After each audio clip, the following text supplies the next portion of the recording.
Okay, so where we left off last week was we were getting ready to do our border, and we were getting ready to do, we were mixing our paints, and then because I'm going to do, you know, this border and then the accent color to go on top of it and then the other accent color, but then we use it later on, it starts becoming crazy to use a flat palette like this. So where it makes a lot more sense is to bring out our Airtight peel-off palette, which this is what happens when you leave your paint on there.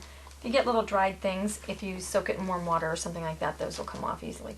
But when you have this big, hardened, crusty stuff, this will actually just almost release itself when you are working. So what I am going to do is I'm going to use a 2 combination. I could use my palette, but I want to just throw it away. I don't want to peel off, I don't want to dry, and I don't want to wait.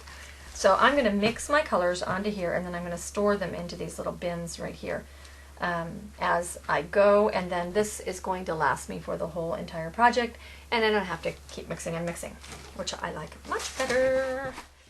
Okay, so I'm going to then transfer this, scoop it up, scrape on my little edge there.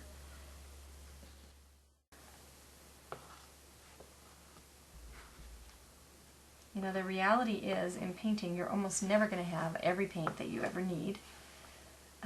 And so we need to have some of these tools to be able to defend ourselves, if you will, so we don't get stuck and not be able to create. I have a lovely...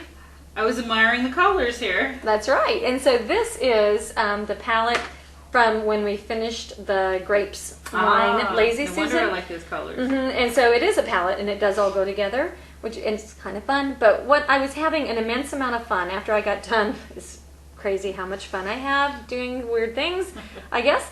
But I was having fun peeling out the lumps of paint out of my palette. And so I just wanted to show, this one's not quite dry yet, and that's been since last week, so that's how long your paints will stay wet, even if you're not. But when your paints are dry, they will peel right on out, and if they're, you know, the lightweight, like washes, they'll scrape right off, or you can use just like warm water and soap. But obviously, there's nothing to peel there. Right. You've got to have enough body. Peeling's really fun. The peeling, it's like bubbles. It's totally like bubbles. Anyway, but I did want to show, I mean, this is amazing. This big, giant lumps of extra paint just, you know, totally came out of there. You know, seeing is kind of believing, you know.